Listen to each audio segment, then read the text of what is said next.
penyakit infeksi ya. Kenapa bisa? Ya, karena terjadi bila mikroba melewati barier. Barier itu pertahanan pertama tadi ya, mukosa, kulit, dan menembus jaringan tubuh. Pada umumnya tubuh berhasil mengeliminasi mikroba tersebut dengan respon imun yang dimiliki. Tadi makrofag melakukan respon imun pertahanan dengan melakukan proses fagositosis. Tetapi bila mikroba berkembang biak lebih cepat daripada aktivitas respon imun tersebut, maka akan terjadi penyakit infeksi yang disertai dengan tanda inflamasi. Tadi kan sudah dijelaskan, untuk respon imun itu dia ada yang spontan, dia ada juga yang lama, butuh waktu, butuh durasi lama, ada yang dia langsung jam responnya sangat cepat. Tadi yang inet, kemudian dia ada juga yang adaptif. Adaptif ini perlu tempo, perlu waktu, jadi perlu adaptasi dulu. Ketika terjadi infeksi, kemudian muncul tanda-tanda inflamasi. Demam itu salah satu tanda inflamasi ya. Pilihan terapinya apabila terinfeksi itu bisa pakai antibiotik apabila yang digunakan untuk mengatasi infeksi bakteri. Kemudian antivirus ini apabila nanti mikrobanya atau patogennya adalah virus, antifungi ini adalah jamur. Kemudian antiprotozoa ini adalah untuk obat-obat yang digunakan mengatasi infeksi protozoa, dan terakhir adalah anti-helmintika ini untuk mengatasi infeksi cacing ya. Jadi ada 5 macam terapi untuk antimikroba. Prinsip terapinya dari antimikroba itu sendiri adalah obat antimikroba apabila digunakan sebagai penyembuhan,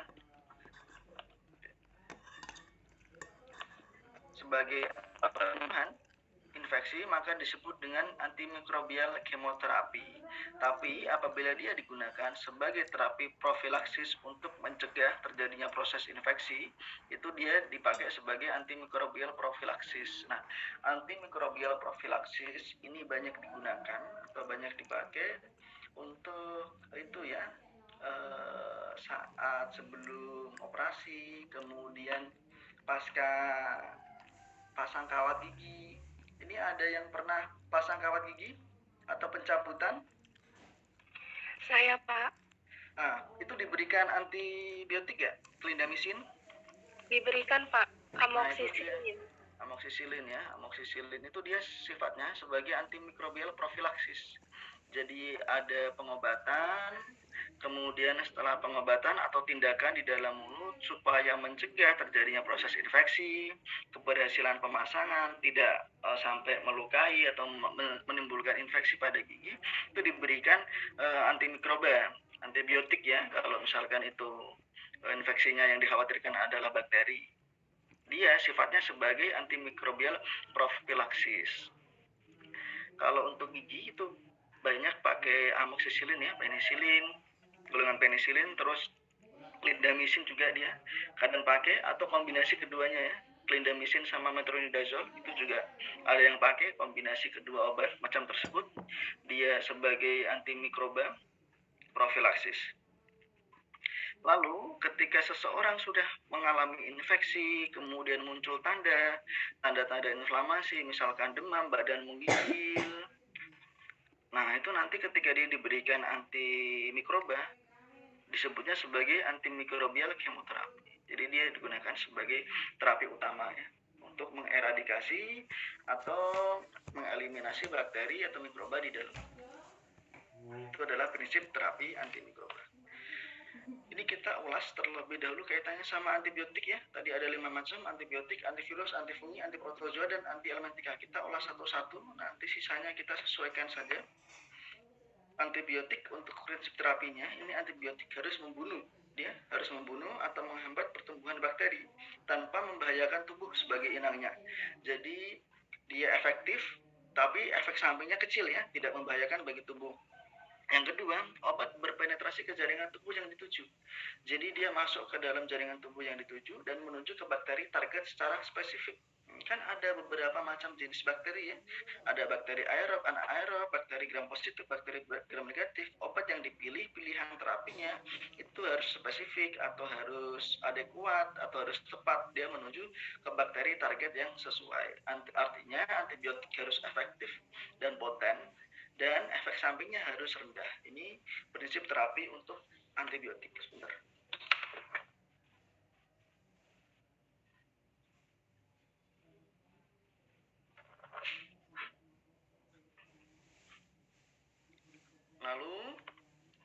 sifat dari antibiotik itu sendiri. Jadi ada istilahnya aktivitas antibiotik atau ada dua macam istilahnya, disebut sebagai bakteriostatik dan bakterisidal. Apa maknanya bakteriostatik? Bakteriostatik ini apabila antibiotik bekerja dengan cara menghambat proliferasi bakteri dan selanjutnya sistem imun penjamu yang akan membunuh bakteri. Jadi dia tidak membunuh bakteri secara langsung, tapi dia menghambat proses pertumbuhan bakteri, kemudian jumlahnya dia tidak banyak, akibatnya sistem imun di dalam tubuh punya mekanismenya, yaitu membunuh bakteri tersebut melalui proses fagositosis atau imunitas lainnya. Jadi dia hanya menghambat proliferasi itu sendiri, jumlahnya tetap dalam tubuh. Disebut dengan nama bakteriostatik. Contoh obatnya ini adalah chloramphenicol, kemudian erythromycin, clindamycin, sulfonamid, trimethoprim, sama tetrasiklin. Ini contoh obat-obatnya nih. Kemudian ada bakterisidal. Nah, bakterisidal ini bekerja dengan cara membunuh bakteri ya. Jadi dia mematikan bakteri. Contohnya adalah golongan obat aminoglikoside. Kemudian beta-lactam. Beta-lactam ini contohnya adalah penisilin, amoxicillin itu ya. Vancomycin ini non beta-lactam, tapi dia cara kerjanya itu dia menghambat sintesis dinding sel sama seperti penisilin ya. Cuman dia tidak punya cincin beta-lactam ini ya. Kemudian ada quinolone, rifampicin, dan metronidazole.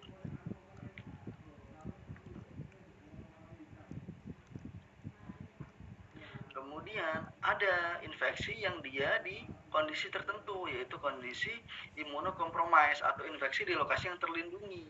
Nah, misalnya infeksi pada cairan cerebrospinal, maka antibiotik bakterisidalus digunakan karena dia tidak ada sistem imun ya di dalamnya. Jadi harus pakai antibiotik yang sifatnya bakterisidal. Bakterisidal artinya dia membunuh bakteri tersebut. Kalau ini kan dia hanya menghambat proliferasi. Kenapa aktivitas antibiotik itu punya aktivitas yang berbeda? Karena targetnya yang diserang itu berbeda. Kita harus pahami dulu bagaimana struktur tubuh dari bakteri itu sendiri. Nah, bakteri ini tersusun atas struktur luar dan struktur dalam. Kalau struktur luar, dia ada dinding sel, kemudian ada kapsul, membran sel, kemudian ada flagel, dan pili. Pili ini rambut-rambut halus, kalau flagel ini ekornya. Biasanya untuk obat-obat antibakteri, itu dia menyerang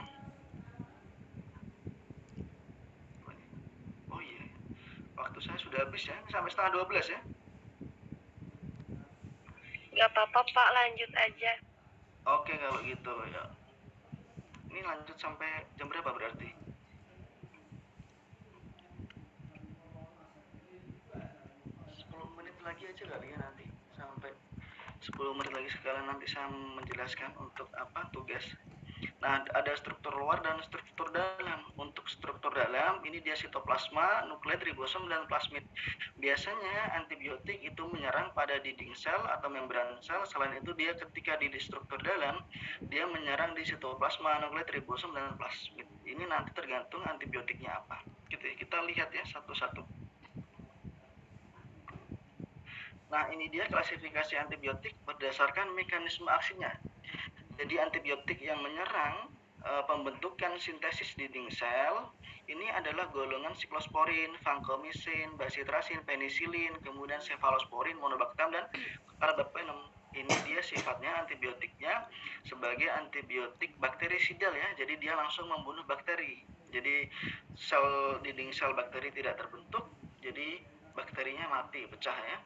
Kemudian ini juga ada yang bakteri menghambat sintesis asam folat ya, metabolisme asam folat ya, trimethoprim, sulfonamid, ini dia asam folat yang dibutuhkan oleh bakteri ini, metabolisme dihambat. Kemudian ada juga antibiotik yang menyerang membran sitoplasma, polymyxin, daptomycin, ini sitoplasma dari bakteri ini diserang ya.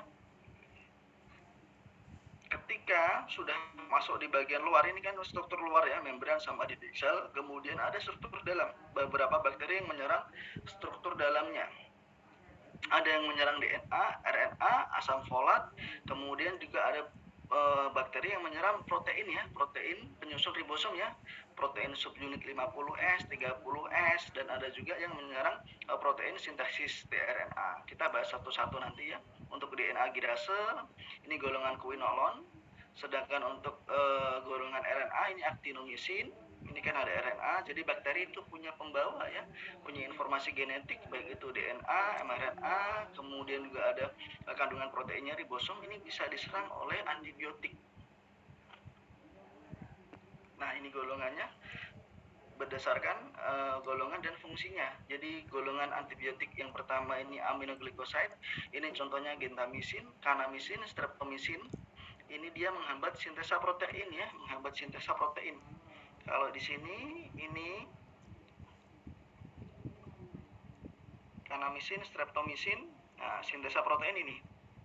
Protein ada protein subunit 50S, 30S, sama protein sintesis tRNA. Kalau untuk aminoglikosida itu maksudnya gentamisin, kanamisin ini, dia yang diserang adalah subunit protein 30S ya, menghambat sintesa protein 30S. Lalu ada fluoroquinolon, ini menghambat sintesa asam nukleat.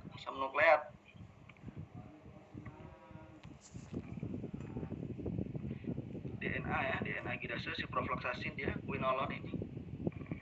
Kemudian penicillin ini adalah ampicillin, amoxicillin. Ini menghambat pembentukan dinding sel bakteri.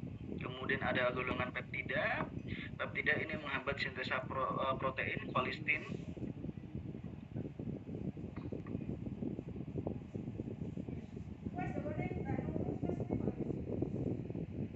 Selain itu ada juga golongan makrolida. Ini makrolida juga golongan menghambat sintesa protein ya. Ini sintesa proteinnya untuk makrolida itu subunit 50S ya, berbeda di situ ya, subunit proteinnya. Kemudian ada tetrasiklin menghambat sintesa protein juga. Sulfonamid ini dia menghambat reaksi metabolisme dan pembentukan DNA dan RNA. Sulfonamid itu dia menentukan mekanisme. Nah, di sini ya, asam folat metabolisme dia ya. Dia menghambat reaksi metabolisme. Nah, asam folat metabolisme. Dan yang terakhir adalah golongan diaminipirimidin. Jadi menghambat reaksi metabolisme dan pembentukan DNA sama seperti sulfonamid. Nah, ini dia di sini ada trimethoprim dan sulfonamid.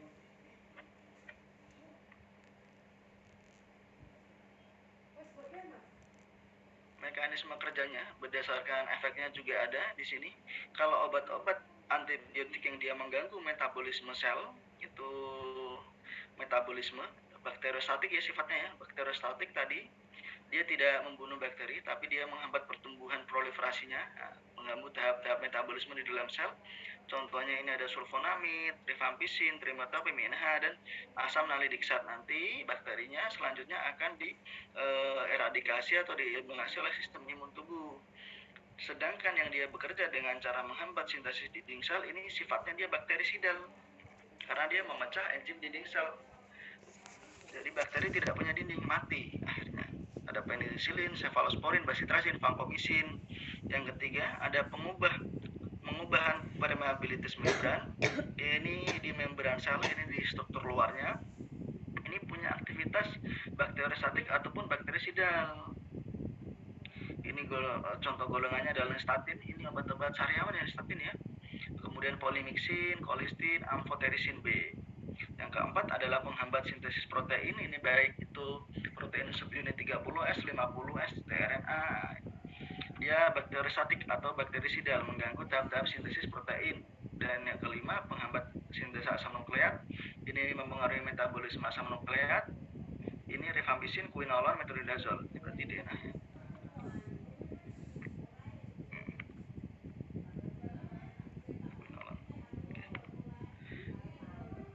Kaitannya kalau untuk antibiotik ini biasanya dikenal ada istilah resistensi ya. Resistensi itu adalah berasal dari kata resistance, itu adalah menunjukkan sebuah sikap atau perilaku pertahanan. Jadi antibiotik itu punya eksistensi untuk melawan ya, berusaha melawan, menantang upaya oposisi ya. Jadi resistensi antibiotik itu keadaan di mana MO mikroorganisme tidak dapat lagi dibunuh dengan antibiotik tertentu. Ini karena adanya paparan atau durasi terapi yang tidak tepat. Misalkan eradikasi bakteri atau eliminasi bakteri itu butuh terapi selama 3 hari. Itu sebelum sampai 3 hari bakteri atau antibiotik kita itu sudah berhenti. Harusnya yang bakteri itu mati jumlahnya sampai habis tereliminasi dalam tubuh, itu masih ada. Nah, dia kemudian melakukan perlawanan melakukan perlawanan, bisa melalui mutasi DNA, atau dia kebal ya. Kebal itu biasanya karena paparan yang tidak sampai selesai, jumlahnya masih oke dalam tubuh, dia membentuk koloni baru lagi. Mekanisme resistensi ini perubahan tempat kerja target set obat antimikroba. Kemudian yang kedua, mikroba menurunkan permeabilitas sehingga obat sulit masuk ke dalam sel. Nah, ini permeabilitas membran, jadi obat tidak bisa masuk ke dalam bakteri ya. Kemudian inaktivasi obat, jadi obat bisa diinaktivasi oleh mikroba. Dan yang keempat adalah mikroba membentuk jalan pintas, jadi tempat-tempat yang dihambatnya dia membentuk jalan pintas lain. Yang kelima adalah meningkatkan produksi enzim yang dihambat oleh antimikroba. Misalkan ketika dia kaitannya sama metabolisme asam folat, itu kan ada enzim-enzim yang dihambat, justru mikrobanya ini membentuk produksi enzim yang berlebih supaya tetap bisa memetabolisme asam folat.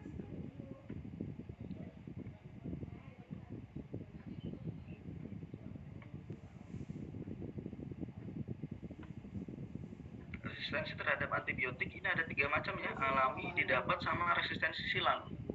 Kalau untuk resistensi alami ini tanpa paparan obat ya, tanpa paparan obat, contohnya adalah bakteri gram negatif, ini resisten terhadap penisilin G. Jadi beberapa antibiotik itu dia punya sifat ya, punya gram positif, gram negatif, dan itu dia beberapa obat tidak efektif ketika berhadapan dengan bakteri gram positif atau gram negatif. Jadi dia punya sifatnya masing-masing. Kemudian kalau resistensi didapat, ini karena paparan obat yang bakteri semulanya sensitif menjadi kurang sensitif atau tidak sensitif bahkan.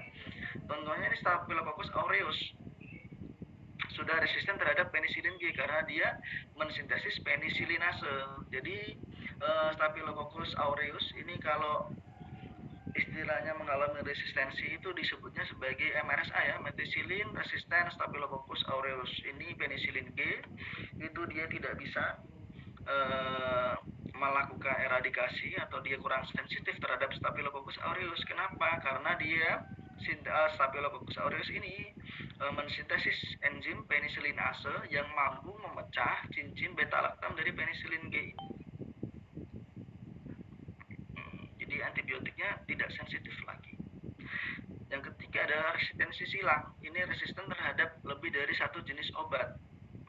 Biasanya terjadi pada antibiotik yang struktur kimianya mirip.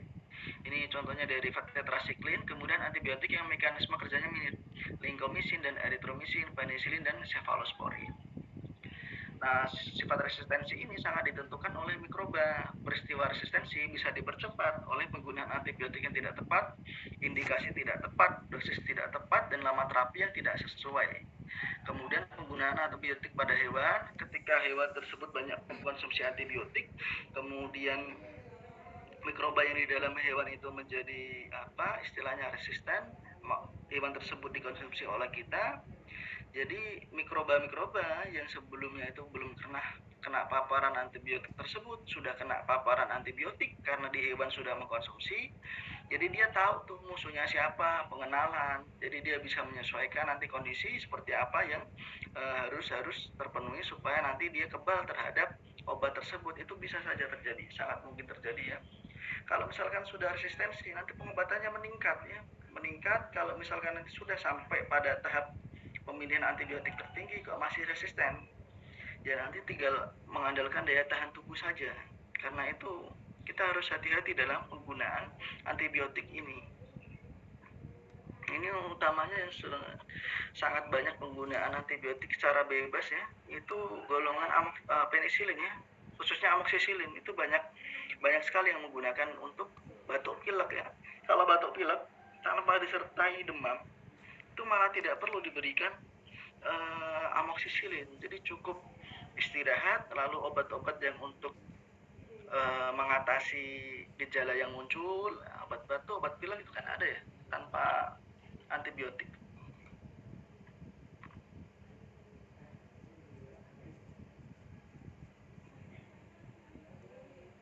Lalu untuk aktivitas dan spektrum antibiotik, berdasarkan sifatnya ada bakteriostatik dan bakterisidal. Ini KHM itu istilahnya kadar hambat minimum. Kalau KBM ini kadar bunuh minimum.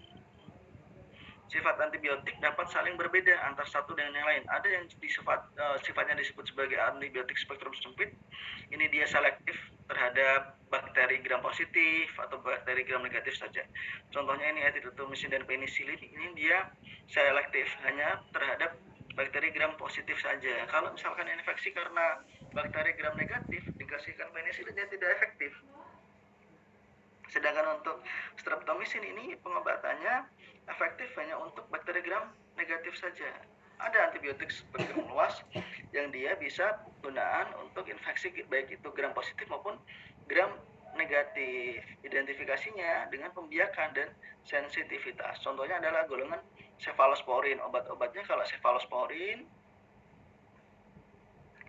ini dia ada banyak ya untuk obatnya.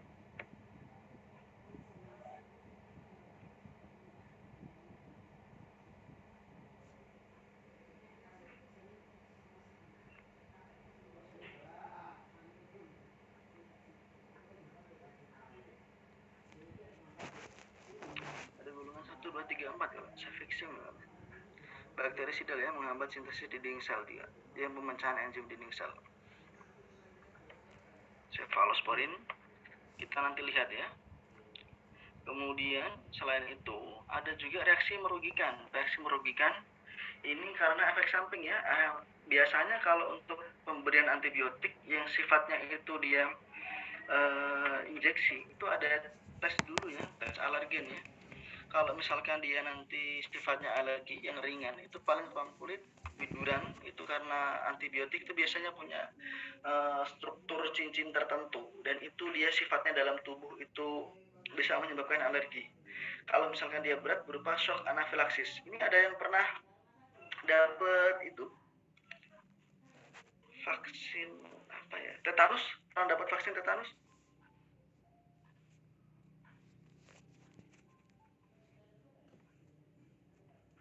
Atau ada yang pernah minum antibiotik terus gatal-gatal, biduran, bintul-bintul gitu? Enggak, Pak. Enggak ada ya. Itu ada muncul itu kalau apa reaksi-reaksi tersebut. Ada superinfeksi dan toksisitas organ. Kalau superinfeksi ini dia adalah infeksi sekunder karena flora mikroba normal tubuh terganggu selama terapi antibiotik. Jadi tubuh itu ada mikroba normal berfungsi untuk membantu mencerna makanan. Nah,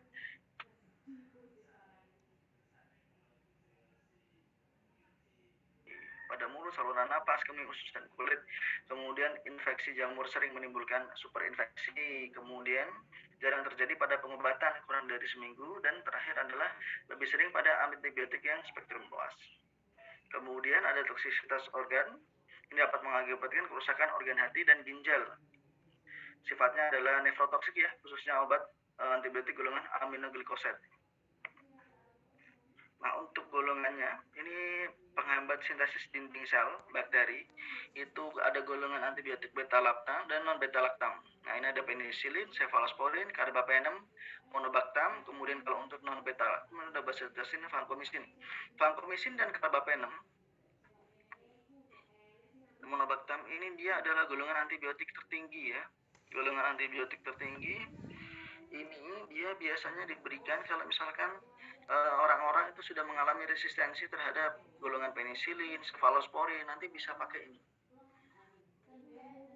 Karena dia sifatnya bakterisidal ya, mematikan bakteri secara langsung. Pemberiannya nanti kalau vancomycin ini biasanya secara intravenal. Nah, penicillin termasuk antibiotik beta-lactam ya. Penicillin ini amoxicillin, ampicillin, methicillin, dicloxacillin, banyak ya golongannya. Penicillin G, penicillin V. Kemudian kalau cefalosporin, ini ada 4 generasi ya, generasi 1, 2, 3, dan 4. Ini kaitannya sama aktivitasnya ya. Kalau cefixim, ini masih umum ya.